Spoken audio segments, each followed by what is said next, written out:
வாழ்க வையகம் வாழ்க வளமுடன் அனைவருக்கும் வணக்கம். டியர் ஃப்ரெண்ட்ஸ், இன்றைக்கி நம்மளுடைய ஃபார்மசி அப்டேட்டில் நாம் டிஸ்கஸ் பண்ணுற டாபிக் என்ன அப்படின்னா, paramedical degree courses 2024-2025 session provisional list of candidates eligible for PWD category, physically challenge கேட்டகரியில் எலிஜிபிளான ப்ரொவிஷனல் லிஸ்ட் ஆஃப் கேண்டிடேட்ஸ் இந்த இன்ஃபர்மேஷனில் கொடுத்துருக்குறாங்க. ஸோ இது இன்றைக்கி அப்டேட்டு தான். ஸோ பேராமெடிக்கல் டிகிரி கோர்சஸ்க்கு ரவுண்ட் 1 அதில் ஃபஸ்ட்டு ஃபேஸ் கவுன்சிலிங் ஸ்டார்ட் ஆக இருக்குது 20th. ஸோ டியர் ஃப்ரெண்ட்ஸ், அதுக்கு முன்னாடி இந்த கேட்டகரியில் உள்ள கேண்டிடேட்ஸும் அப்ளை பண்ணலாம் அந்த கவுன்சிலிங்கில். ஸோ அதனால் நமக்கு ஒரு நோட்டிஃபிகேஷனில் ஒரு பிடிஎஃபாக கொடுத்துருக்குறாங்க. So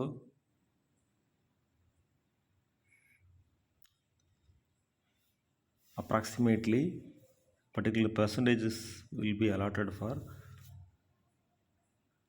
PWD candidates. Okay friends, இதுதான் நம்ம டிஸ்கஸ் பண்ண இன்ஃபர்மேஷன். ஸோ இதில் இந்த பர்டிகுலர் கேட்டகரியில் அப்ளை பண்ண ஃப்ரெண்ட்ஸ் யாராவது இருந்தீங்கனால் உங்கள்கிட்ட பேரை செக் பண்ணி கன்ஃபர்மேஷன் பண்ணிக்கோங்க. Thank you very much. Best wishes for all success. வாழ்க வையகம் வாழ்க வளமுடன். நன்றி.